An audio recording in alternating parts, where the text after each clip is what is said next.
এক অসহায় মায়ের কথা যখন এসআইআর এবং এনআরসি নিয়ে মানুষ যখন ছুটোছুটি দৌড়দৌড়ি করছে, তখন বেদনা, সেই মায়ের কষ্ট, যখন তার ঘর ছাড়া হয়ে গেছে, ঘর পুড়ে ছাই হয়ে গেছে, তখন সে প্রমাণ কোথা থেকে আনবে?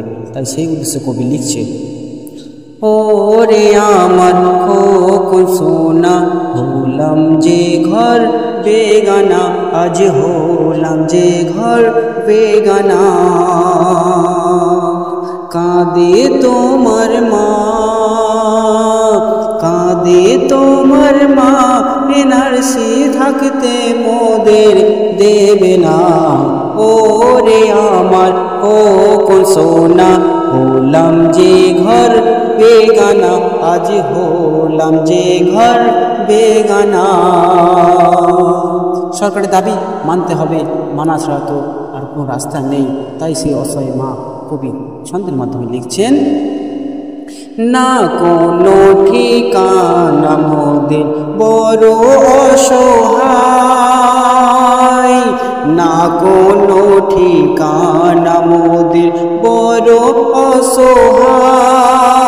তাই প্যান আধার আর রেশন কার্ডে না হবে পরিচয়।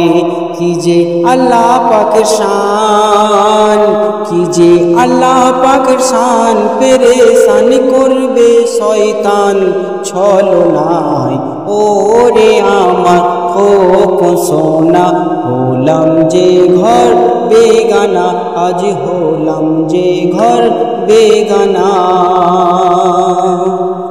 ভারতবর্ষ আমাদের সকলের গণতান্ত্রিক অধিকার, সেই দেশে সকলের অধিকার আছে। তাই সেই উদ্দেশ্য কবি ছন্দের মাধ্যমে লিখছেন, ভারত আমার পিতৃভূমি, বাংলায় আমার মা। ভারত আমার পিতৃভূমি, বাংলায় আমার মা। তাই জান মোরা দেব হেসে হেসে, কবু ইমান দেব না। কেন? ওরে জুলুমবাজ সরকার, ওরে জুলুমবাজ সরকার, অত্যাচার করতে মোরা দেব না। ওরে আমার খোকন সোনা, হলাম যে ঘর বেগানা, আজ হলাম যে ঘর বেগানা। তো শেষ ছন্দ আমার প্রিয় কবি কবি জামশেদ, তিনি সুন্দরভাবে ছন্দে বলছেন কি, কেউ বলে ভারতবর্ষ, কেউ বা হিন্দুস্তান। কেউ বলে ভারতবর্ষ, কেউ বা হিন্দুস্তান।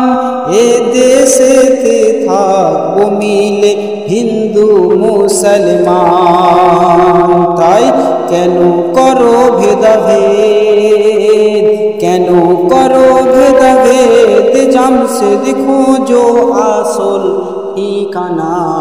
ওরে আমার খোকন সোনা, হলাম যে ঘর বেগানা, আজ হলাম যে ঘর বেগানা।